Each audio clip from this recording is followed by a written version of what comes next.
Hello, and talking about the weather, yesterday we had the first snowfall here in the mountains of Quebec. It's beautiful, not much, but a reminder that seasons come and go, and we're getting into cold season now with all the perks. One of them being a very tight skin.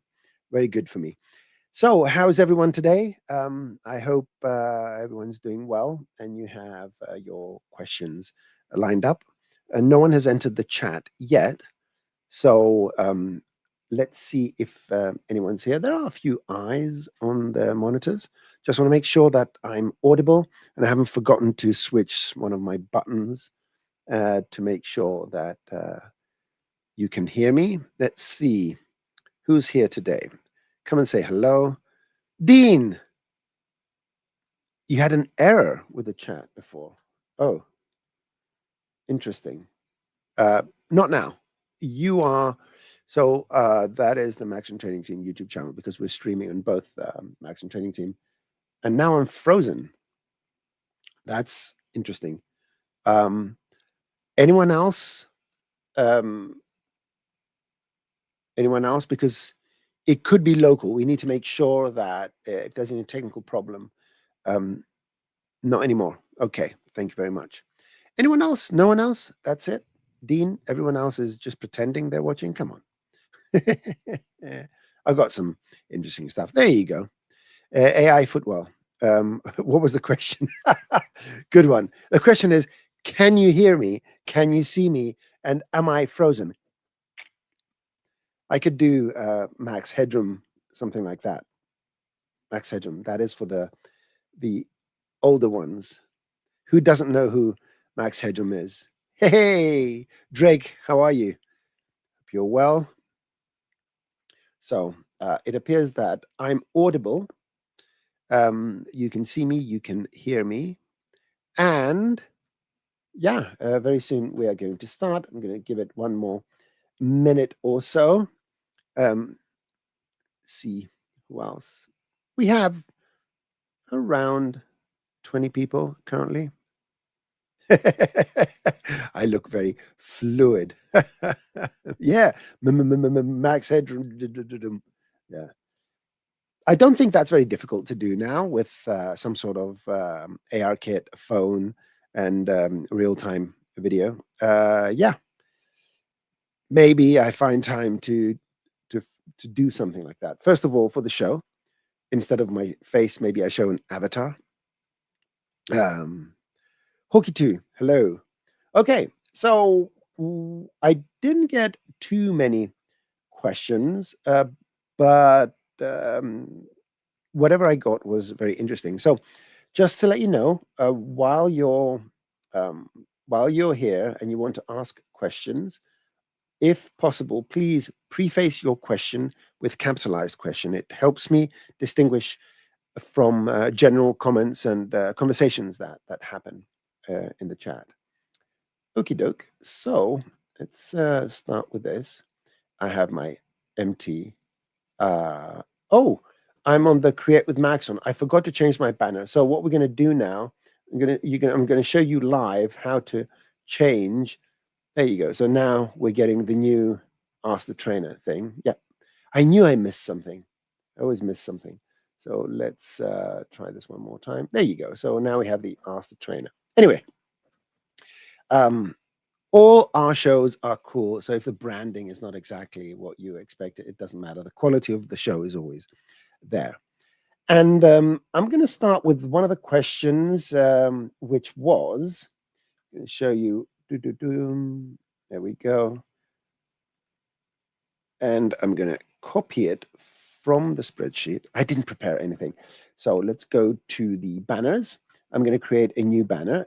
Everything is happening on a different monitor.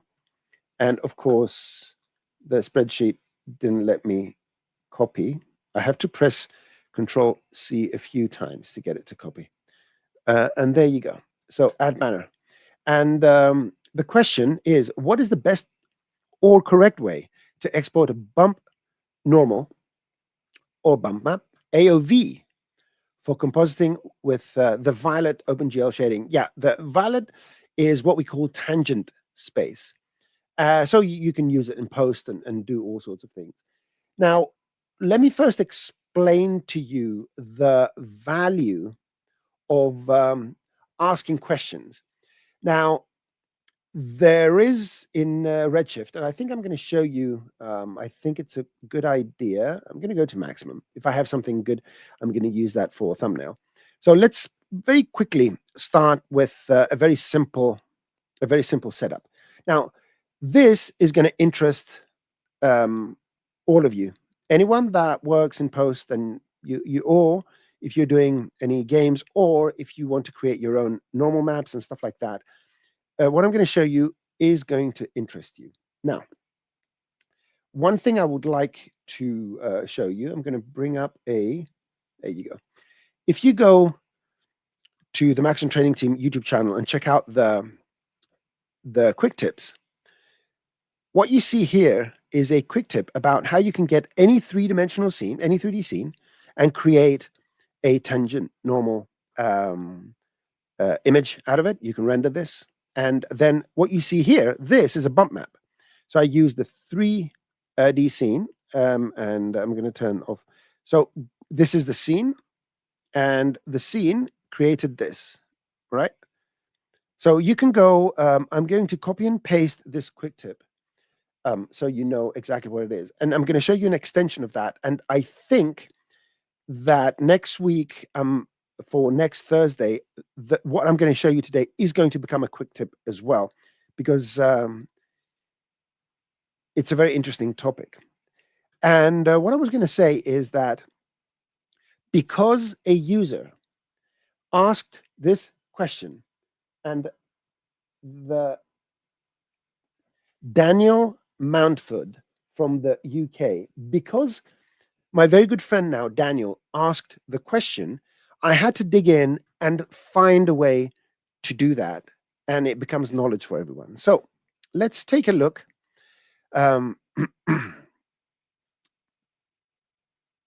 Let's see. Okay. So let's go and create a material that has a bump map. Just a simple Redshift material. Let's double click. And I'm going to go here and do a Maxon noise. Maxon noise.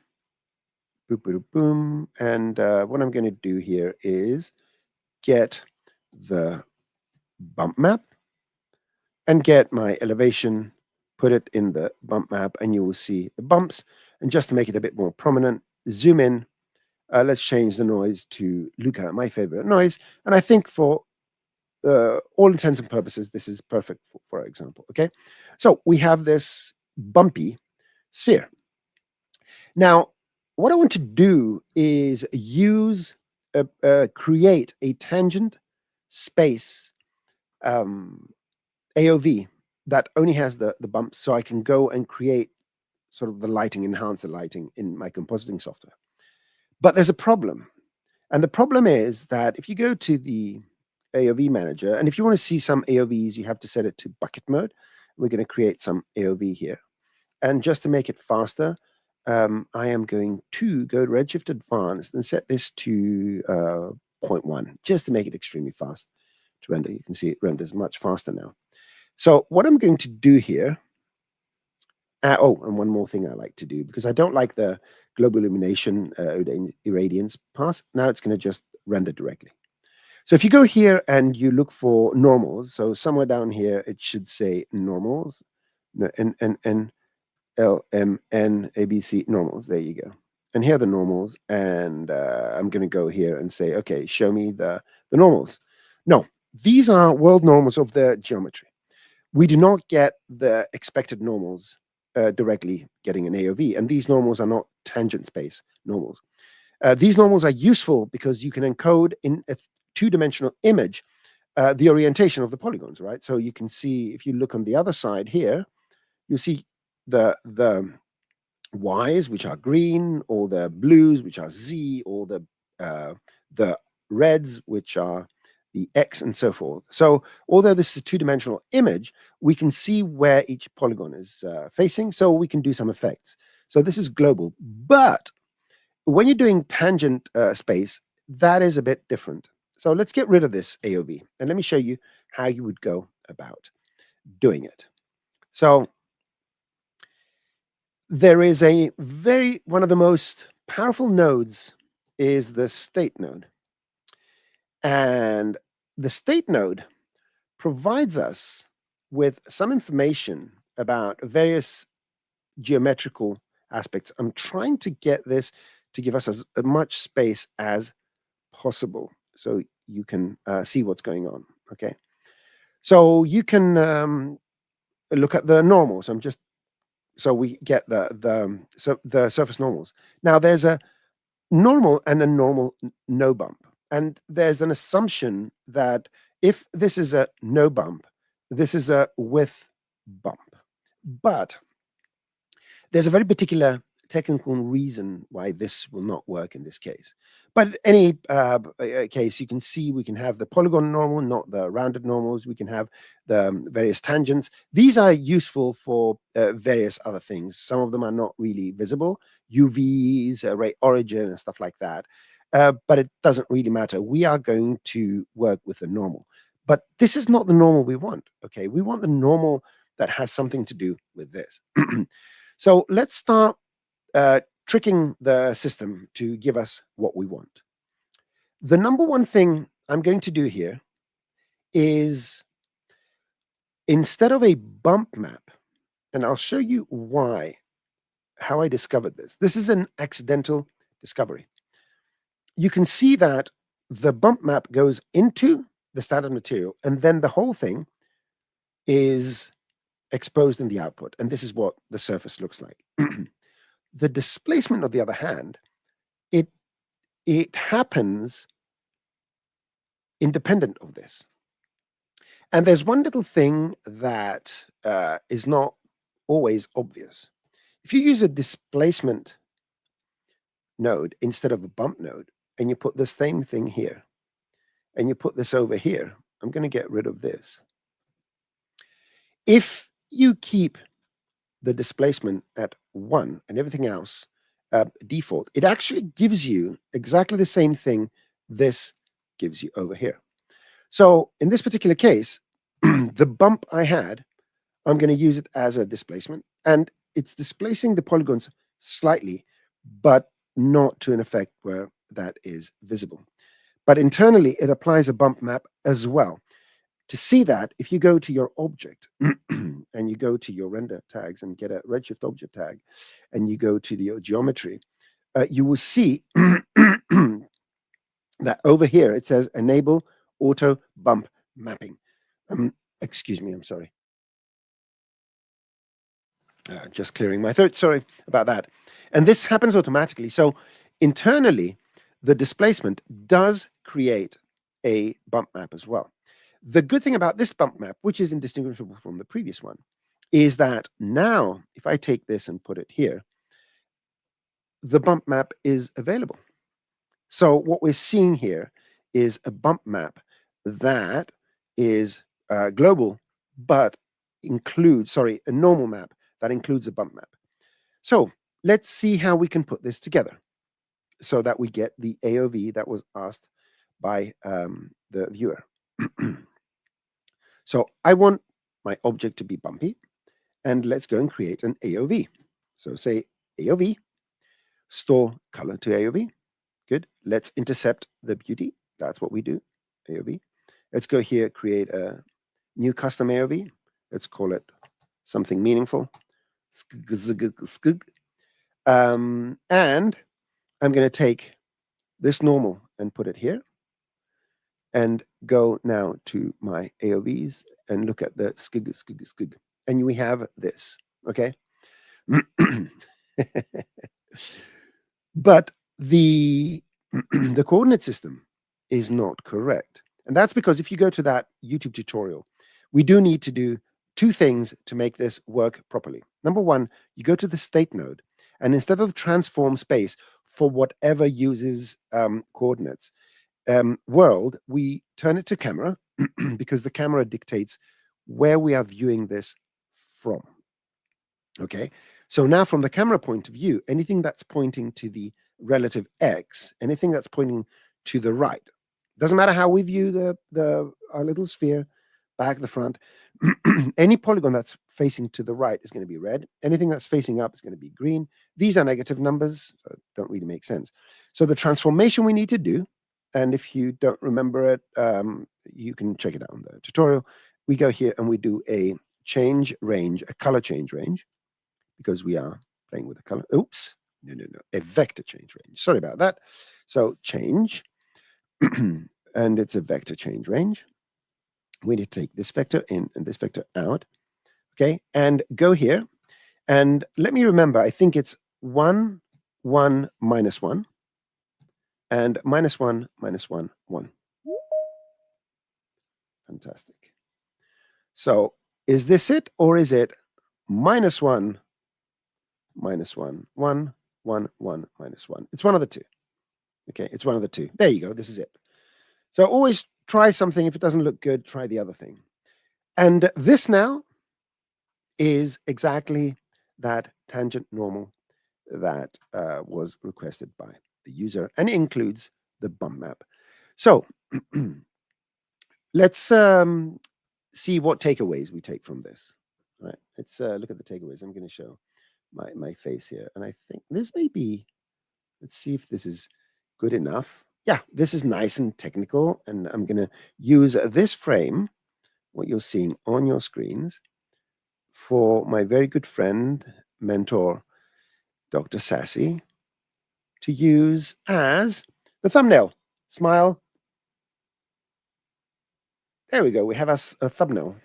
So the takeaways from this are, number one, ask your questions because it helps me learn things, right? That's number one.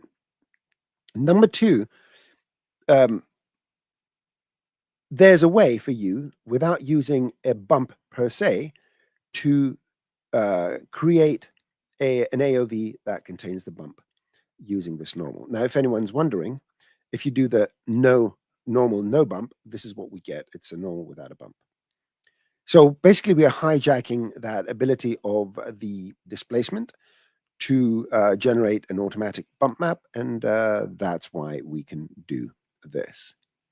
Fantastic.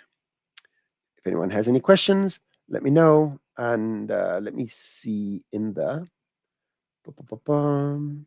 Let's see here.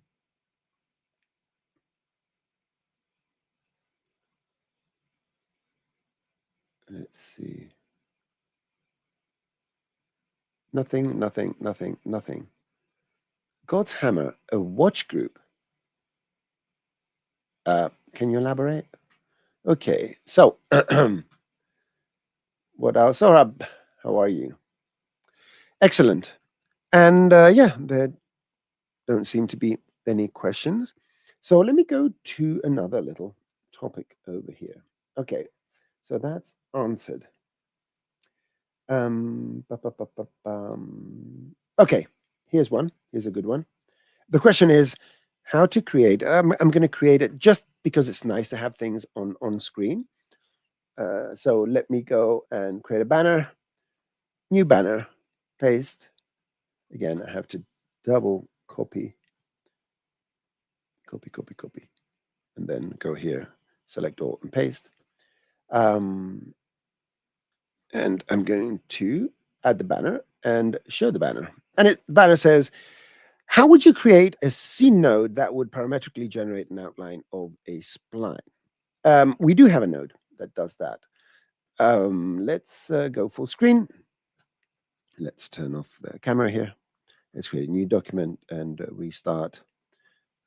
New document and reset our layout.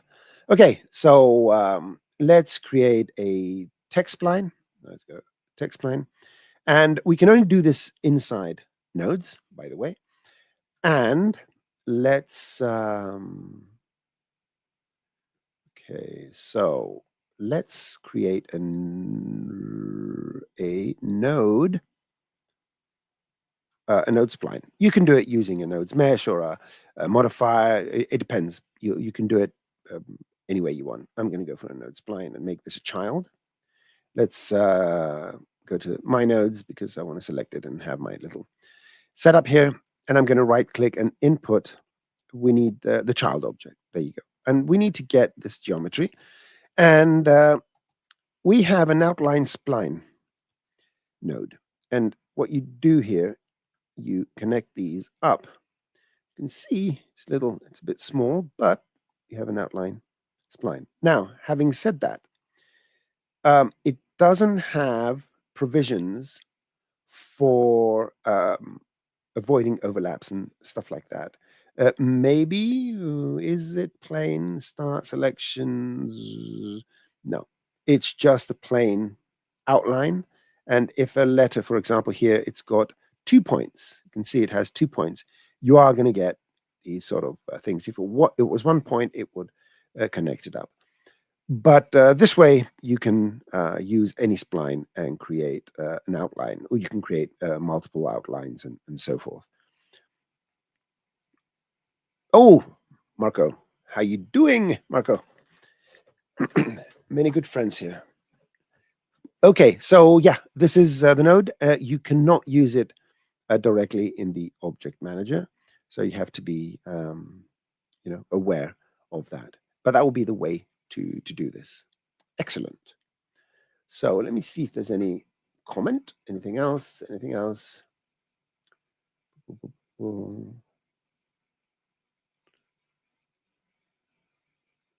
Here's a question. Hello, Anonymous Effects. How can I create a water splash with Liquify? No, you won't use Liquify. Well, splashes specifically, if you want them, you could attempt to use the liquids, but the way our liquids work now, they're more catered towards more viscous liquids. It doesn't mean you cannot, you shouldn't try. So let's try something. Let's try something. I'm going to make a little container with some fluid, and I'm going to throw some other fluid with it and see what happens. So let's see, I'm going to make a square container and make it editable. Let's cut this, select everything, give it some thickness and add some caps. So this is my thing. Now, the next thing I'm going to do is I'm going to make a copy of this because I want to create a container, and I'm going to go UL, select all this plus the inside, and I want to invert the selection. So select, invert, and delete everything outside. Now, I'm going to close polygon hole and revert normals for this, invert normals, reverse normals. There you go. So I can use this as a container just to fill it with fluid, so I can throw something on it. So this is the container, and this is the bucket. Bucket. There we go. Bucket. So get the container. Let's go to simulation emitters and create a liquid fill emitter. So this is going to fill with liquids. I'm going to turn this off, turn this on, go here, add a simulation. It's simulation what I'm looking for. Come on, slowly. Collider. Good. And let's fill this with liquid. It should fill up. Just give it a second. It's thinking, sending stuff to the GPU. Come on, send the stuff to the GPU. There you go. So I have the stuff. Let me hide the bucket. And now, let me go and create some sort of blob and make it splash. I don't even know how good that's going to be. Boop. Let's put it here and use this as a liquid fill emitter. There you go. So that's just another one.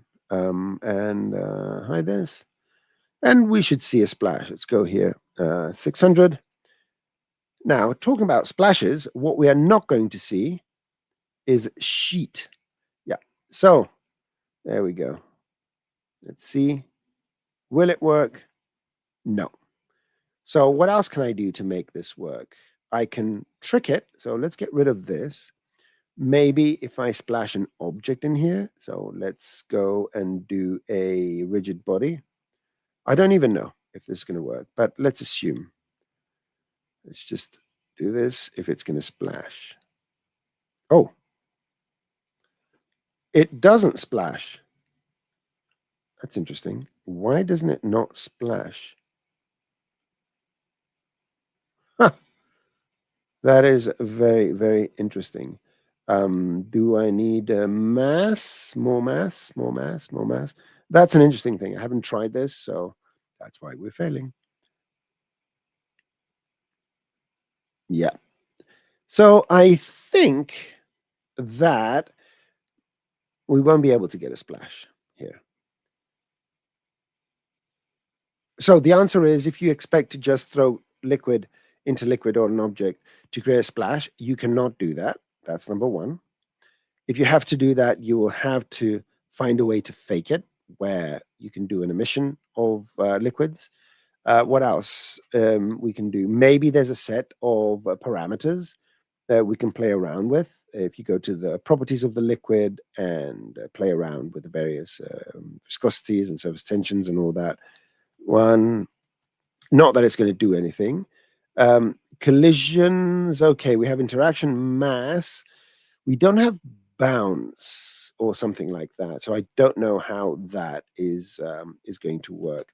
I'm going to put a huge mass here and see if that's going to affect and how it's going to affect it. So 0.001.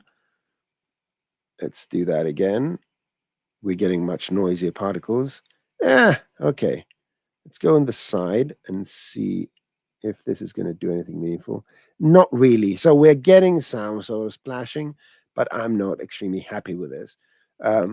There is some sort of thing going on. Let's go simulation liquids. Let's make this smaller to see if we get anything a bit more meaningful with more particles that interact with each other a bit more. Okay, a bit more of a splash. I don't know if this is because of the sphere bouncing down and then upwards, or is it genuinely because the sphere is causing the particles to displace and create the splash. This is the last attempt. Yeah, the liquid body is too. Just gonna see if we get anything. There you go. So yeah, kind of. One thing about fluids is that you do need to be patient and you do need to play around with the settings. One of the things I wish we had, hopefully it's coming, is a sheet, the ability to do sheets, because currently if we mesh this, it's going to be blobby and it doesn't create those sheets. But yeah, anyway, this is how you could start doing it. And by the way, we're investigating ways where any file I make here, I can instantly, within the next few minutes, upload it somewhere where it's available for people to download. We're still working on the security aspect of this, but we want to find better ways of allowing you to, get hands on exactly what we're working on in that minute. So for all intents and purposes, I will save this later on so that I find a way to upload it. Anyhow, there's some comments here from Sorab. Number one, I'm in super fast mode today. Yeah, I know. I think it's the um, coffee. Yep, the sheeting. That is very important to get convincing liquids.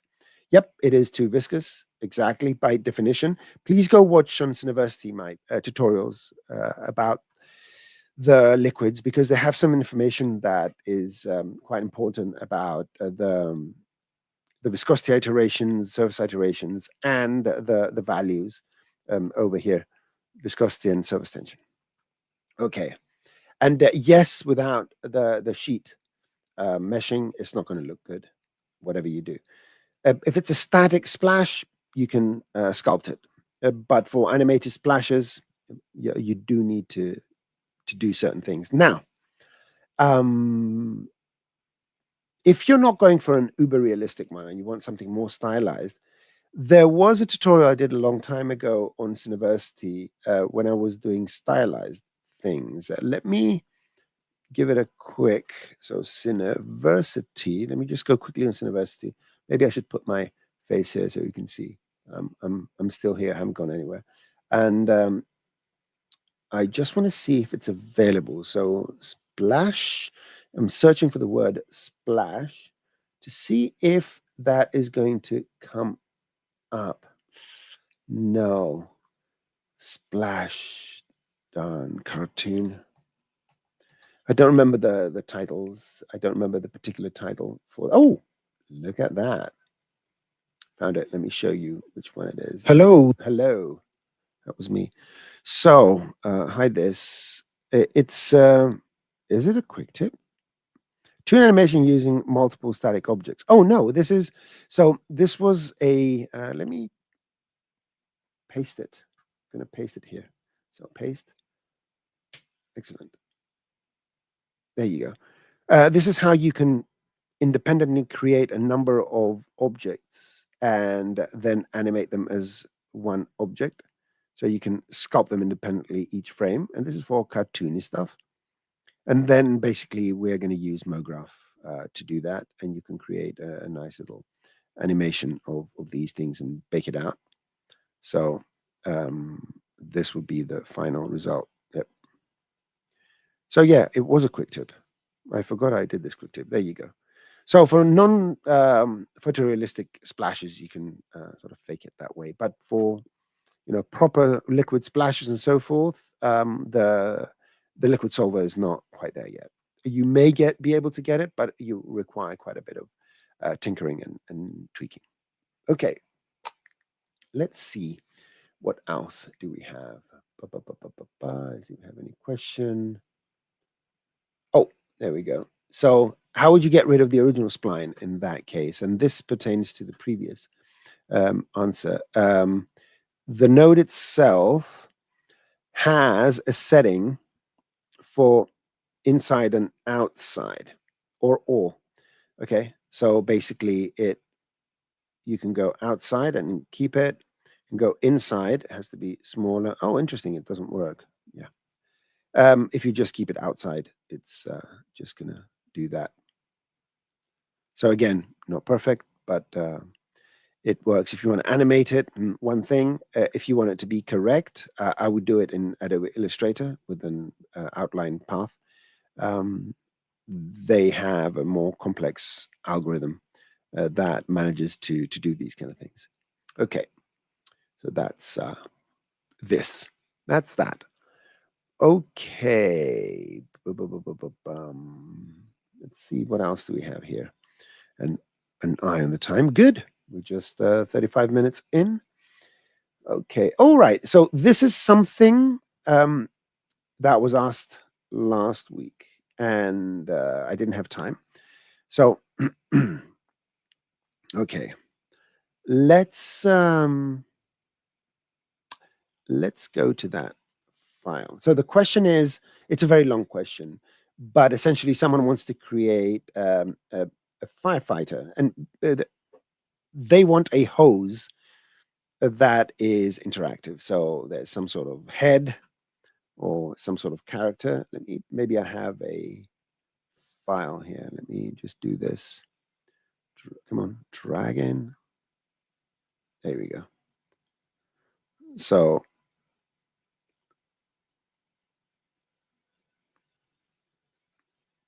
I've just got this animated character, and he's just turning around and so forth. Now this is based on rope. There's an unfortunate thing because this could have been done using IK, but there is one thing that makes it not ideal because IK has dynamics. So just in case, it's for tails. So they made it for tails. So it's got its. It doesn't work for hoses unless one side of the hose is free. So let's go and get a walking. I wrote walging. King, walking. It's fine. Turn around, walking, tripping. Come on. Just a walking character. There we go. That's good enough. Good. And let's get the puppet. So a male puppet. There we go. And just go to the puppet over here and drag this in the source. And yeah, we're going to have some sort of walking scenario. Yeah, I made it a child of that. I shouldn't have made it a child. Did I make it a child? Don't even know what's going on here. There we go. What? Yeah, that's odd, but I don't care. I'm not going to contemplate this too much. Now, let's assume that we want this guy to have a tail, okay? Let's go and create some joints. So it's going to be fairly simple. Let's go to character. Let's get the joint tool and let's control click because that's how we create and control click. And let's create a little tail. Good. Fantastic. Now what I'm going to do is call this tail. Good. And let's put the tail wherever we want. So let's go and identify some joint or something like that. Control right click to find something. Upper leg, hip. Right, so let's find a hip of sorts. Must be a hip somewhere here. So select it, press S to go here. Hips, there you go. Here are the hips. I'm going to put the tail in the hips. And you will see, beginning this, you just see the tail totally rigid. You can see it's very, very rigid here. We want to give it a bit of a wiggle. So let's take the tail. Let's select this and let's add many ways to do this. Let's go rigging and add a IK. Let's drag the last one, the end here. And you can see nothing happens. But if you go to dynamics and you activate them, look at that. So we can increase the strength, the position hold, the rotation hold. So now we have something that is, could be, it's a plausible tail, okay? And you rig whatever you're going to rig with this, and you can go and play around with various parameters. It's got drag, it's got all sorts of things, strength. 100% is going to make it 100%. Anyway, you get the idea. The problem with this, this was designed for tails, wings, appendices, and stuff like that. It wasn't designed for hoses, and that causes the problem that we can't pin both sides of it and have the middle sag. Now, the only reason I'm showing you this is because a lot of people will attempt to do it that way and then use all sorts of goals and stuff like that to pin it, but it's not going to work. So everything I just showed you was just to show you how you can't do it. And of course, you know how to make a tail now. All right. It's very important to know how to make a tail. But what if we want, you know what I'm going to do? I'm going to get rid of this. Yeah, there you go. Just sit there. Now, 75, 74, 74. So it loops. So now I want to create something that I can tie it, a necklace or the actual hose I wanted for the breathing apparatus. Okay, so let's begin with something to hold this in place. We're going to need something for the mouth. I'm going to call this mouthpiece. So mouthpiece. P. I can't even type. Do you think it's yeah, pickic, mouth pickic? I don't care, right? I do not care. So we want to get the mouth pickic. If anyone finds out what that means, let me know. I want to put it where the mouth is. So the easiest way I prefer is you press Shift S for snapping, and you just click here and drag until it snaps to the chin, right? So now I have something over there. Good. Turn off the snapping. So I have this here, maybe make it the Z. I may or may not use this as a renderable item. I just want it here for now because it's going to allow me to pin my rope. I'm going to do something to pin my rope. So you can place it wherever you feel the rope should be pinned. Okay. So there you go. I have the mouthpiece. Now I want to make sure that it's pinned to the head.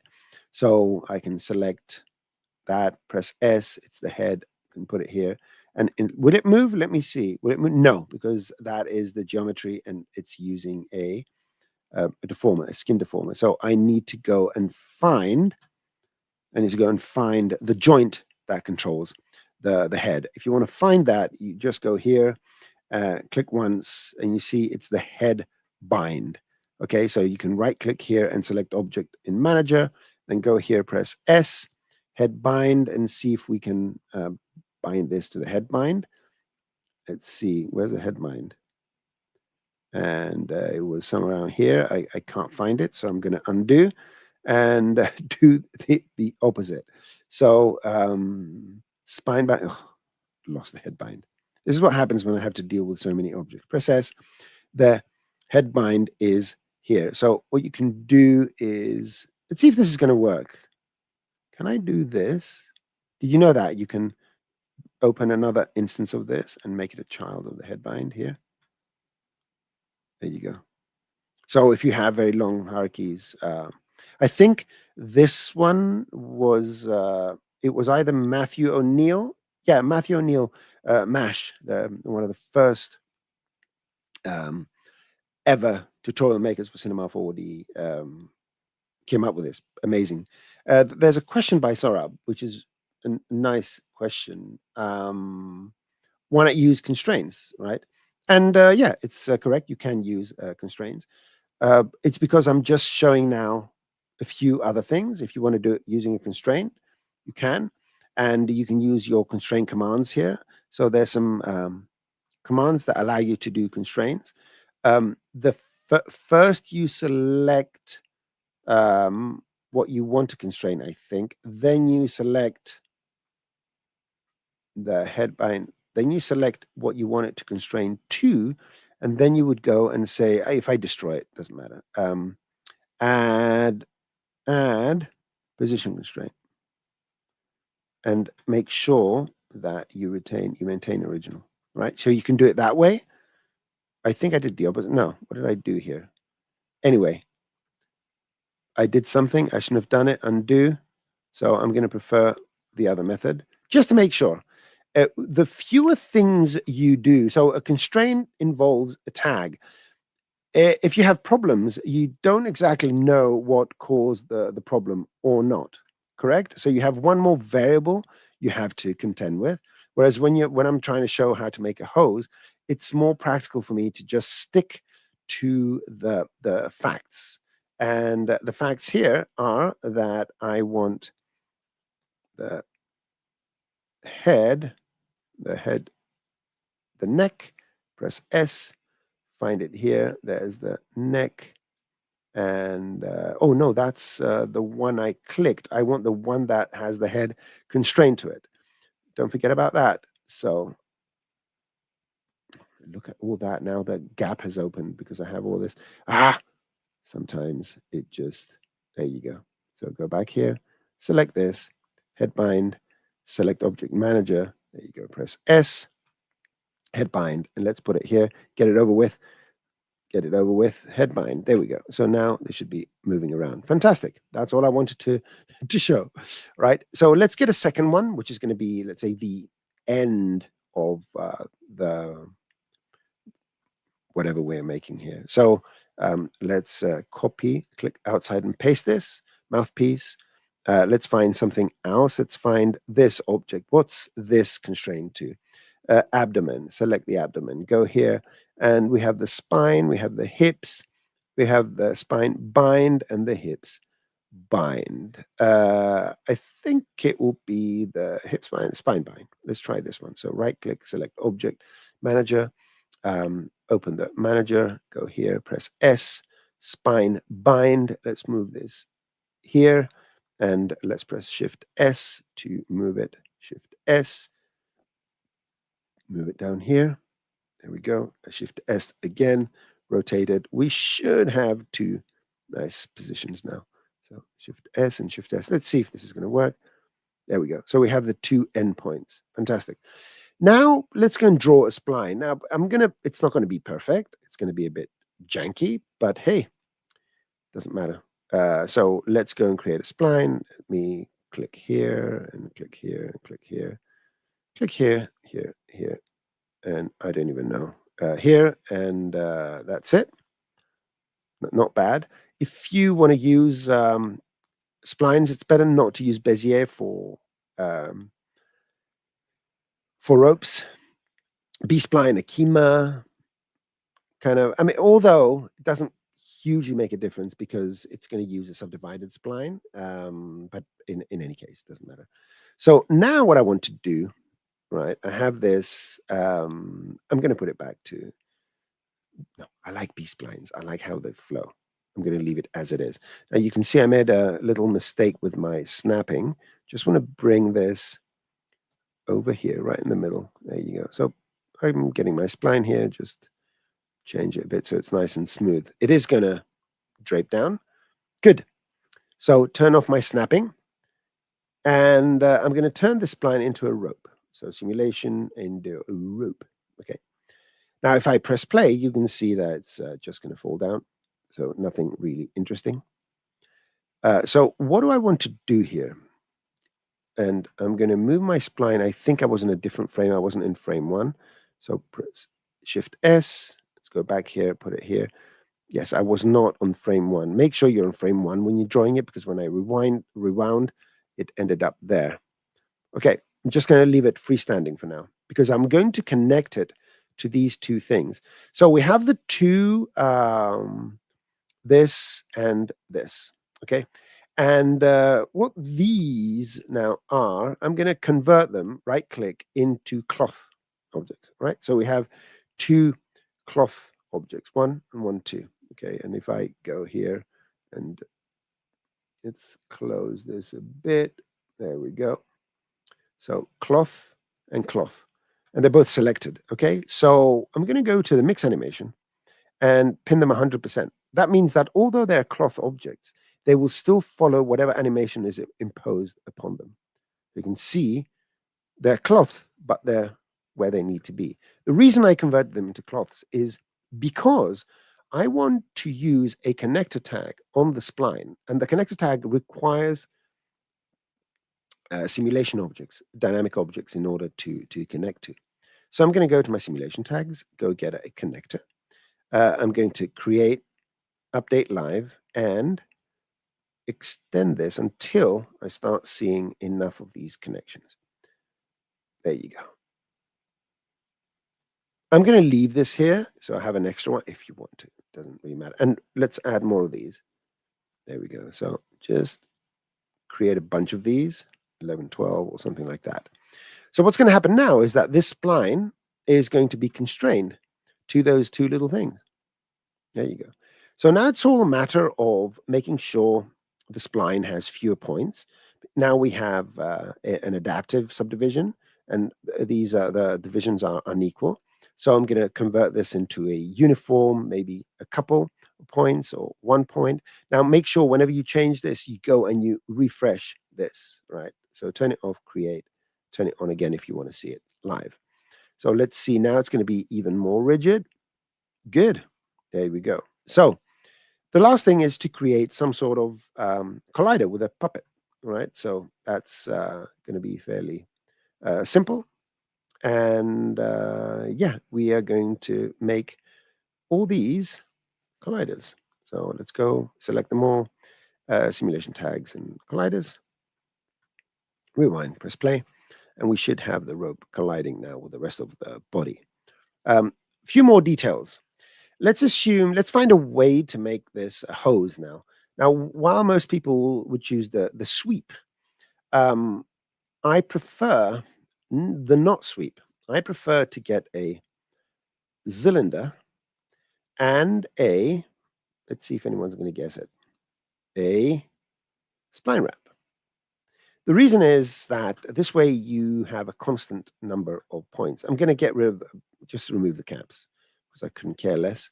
And you can see from the spline wrap that it's oriented here, this big arrow. I want it to end up or down. So make sure you select this and you go plus or minus. Y. Let's make it thinner. Let's make it 5 or 3. That's the radius. And yeah, just drop the spline in this spline. There you go. Of course, we can subdivide it. That's not just going to show you how it looks, right? So yeah, we do need more subdivisions on this. I assume we can actually do it. It depends on what the topology you want it. How much of it you want. Maybe. Oh yeah, it was also the the height segments were not too many. Okay, so let's set this to height segments 16, and so we don't need to touch the spline. The last thing I want to do is make sure we have a radius of 3 here, and you can see that at a certain point we're going to intersect with the body. That's because we need to tell the rope, and the rope is here, that it has a radius of 3. So now it should coincide with the rest of that thing. Okay. Now, if you do want these to bend properly, you can also bind them to the object itself and make them move rigidly. But there you have it. This is one of many ways you can create something like a hose. Yes. Let's see if there are any questions here. Why not use? Oh yeah, we answered that. Why not use constraints? Okay.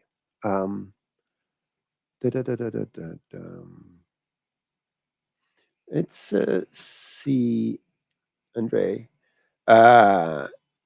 Thank you very much. I do rock. I mean, I need to do whenever someone says that. I need to do this. Okay, just rocked a bit. Place suggests some improvements for future releases. The best way is, I'm sure, do all versions have it? Suggest updates, ideas, send ideas, or contact customer support. That's another way to do it. Yep, that would be my answer. Okay. Yeah, we're getting into weird territory sort of now with the rope. We can set this to 0, and it's going to be stiffer. And then to even stiffen it up more, you need to go to your simulation and increase the substeps. If you put 80, it's going to become significantly more stiffer at the cost of a slower simulation. This is just abusing the rope to do it. I'm pretty sure if you spend more than 10-15 minutes, you will find a better way of doing this. And yeah, yep,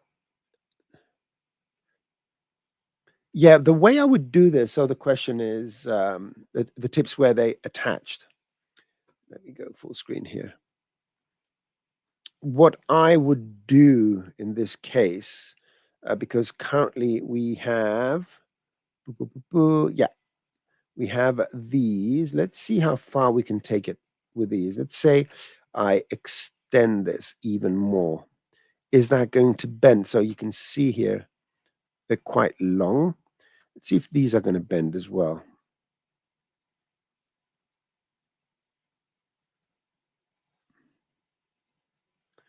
Is that stiffer, or is it just me? No, they still pivot over there. So what would be the other solution? Let me think about this. Can I rig a spline. Ah, my, I haven't done this. I'm not sure. Maybe I can. Let's get a end spline with 2, which we're going to make it into a line. Um, let's see. Let's see. Yeah, I was hoping I'm replying to this. Um, more points. You just need 2 if they are rigid. If you add more, you may have more flexibility. Maybe. All right. Let me try Dean's suggestion here. All right. So let's go with that. So let me turn this off temporarily. Let's go to the spline and add more points. Let's say 8. Okay. We have a lot of little small points here. So now we're going to go here and reset this. And I'm going to exaggerate. I'm going to move this up. So and more than 20 of these. Oh, no, I don't want 200 of these. There we go. Anyway, so let's see if this is going to be stiffer. Maybe it is. No, it still tips over here. That is, we don't have rigid constraints. That is one of the hallmarks of this particular type of simulation. Anyway, let me see if we can rig something up rigid um, with rigid joints. So let me do a uniform here with let's say 64. I'm going to make it editable. Let me see if this is actually going to work. What I want to do here is pin. I may need more points here. So I'm thinking as I'm doing stuff. So US. Okay, so I'm doing that. Okay, and what if I take? Let's try this. I'm going to go character and get a single joint here, and I'm just going to go with a single joint. A single bone, so to speak. So one joint here and one here, and it's going to create this. And I'm going to bind this. Let's see if we can bind the spline, first of all. So I haven't done it for a long time, not sure. And let's bind it. Okay. So in theory, if I move this, the spline should move as well. So it is moving. Okay. Let's see now. Now I have all these points here. I want for these ones to be simulated. So I'm selecting these points and I'm adding a vertex map. Okay. So vertex map, and I'm going to apply selected. So we have these points are 1 and these points are 0. And in my rope tag, let's go to simulation rope tag. I am going to mix animation pins and use this. Whatever is a value of 1, it means make that simulated. Let's see if this is going to work. Is it going to bow? Okay. Well, it's doing something. It's doing something. To what extent? Maybe it's a bit too floppy. It is too floppy. How floppy is this? This is uber floppiness. This is interesting. This is very, very, very interesting. Why is it so floppy? Let's go here and say bendiness. Yeah, stretchiness is close to 0. Bendiness, 0.1. Curly. I don't even know if curly is going to work. I'm just clicking on all the buttons. So that is interesting.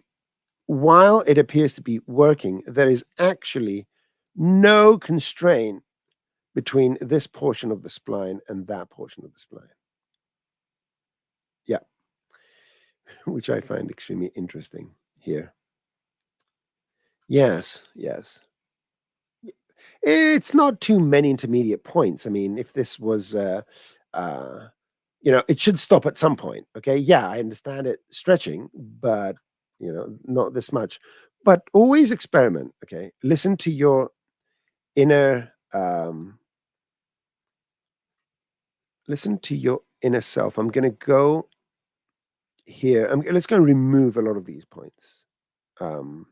Let's go and remove I'm going to leave only one over there, right? So whether it's correct or not, we will know in very few seconds, because I'm deleting a ton of these points. There you go. Ton of these points. So now, if it was the subdivided points, no, it's not. So there's an issue. Ooh, maybe we uncovered something here that is of interest, but it doesn't respect any kind of constraint. Target length, radius. No, let's do this. Stretchiness, 0, bounciness, curly, and all that nice stuff. Yeah. Okay. So this is something that needs investigation. Yeah, well, it doesn't work with pin. Now, one thing we could try is force because it's a bit kinder, but I don't know. No, it's the same problem. Force has the same problem. Okay, so there is some sort of issue. Good thing I'm going to report it just in case it's something I do not understand, but we're not getting any pushback from the constraints between the points. The object still has 64 intermediate points. Yes, between each point. Okay, you may have a point there. So Sorab observes, one of the people that are observing. So let's try that. I'm going to go with, let's say, 2 between all 3. Yeah, and he may be right upon this. There we go. Let's find all the points. There they are. And let's see who wins the cookie. It was Sorab that wins the cookie. Thank you very much. That's why I love every single one of you, because there you go. So now, thank you, brother. Thank you. Maybe we should feature you on the show one day. If anyone wants to come on the show, if you have things to say, let me know. There you go. So those are rigid enough, aren't they? Yep. So this technique will work. It will work. All you have to do is you have to bind a couple of parts of the spline to different parts of that body, and then it will work. So fantastic.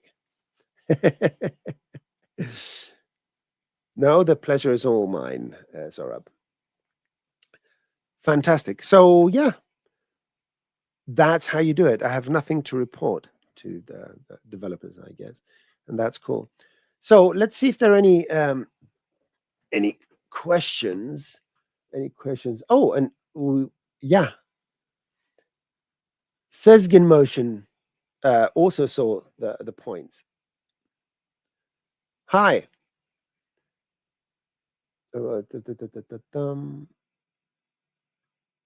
Let's see. What else do we have here? I'm just reading through the comments. Well, I guess that is it for today. I think now is a time to do. Now is a good time to do the housekeeping, just in case you're interested. Oh, let me go. See, I start very quickly, and then my brain fades away. So let me find the appropriate pages here for all you. So first of all, to get to this page, please use this link down here. That's number one thing, so we can know where you came from. It makes Maxon know that people are watching the show. And in this page, you will find the various events that are going on and various links. And of course, the Ask the Question forum. Now, the Maxon events page here shows you what's going on around the world with real life events and online events. Yeah, this guy frequents the airwaves. The Maxon Training Team YouTube channel is the channel where we host the recorded videos of this and all the other series. And all the videos contain timestamps and comments provided by our very good friend and mentor, Dr. Sassy. Thank you very much, Doctor. And yeah, if you want to watch them live, both Maxon Training Team and Maxon, VFX YouTube channels are available. You can go here and watch amazing presentations from amazing artists and artisans over here. People that always have things to teach me. Go to the Maxon ZBrush YouTube channel to look at the absolutely stunning work that everyone is doing using ZBrush. Don't forget, you can use it on your couch on an iPad now. And of course, go to cineversity.com. And is this a coincidence that it's mostly me that comes up? I love to watch my own tutorials. It gives me a sense of being. So anyway, that's all I have for today. I want to thank every one of you for hanging out with me today. Please go ahead, ask your questions. Yeah, well, I don't have time to check out any more questions. Please send them through the link in the ask the question form, and I'll get to it in a couple of weeks.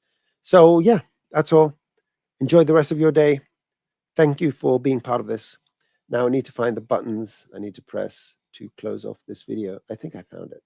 There's a QR code. Try it out.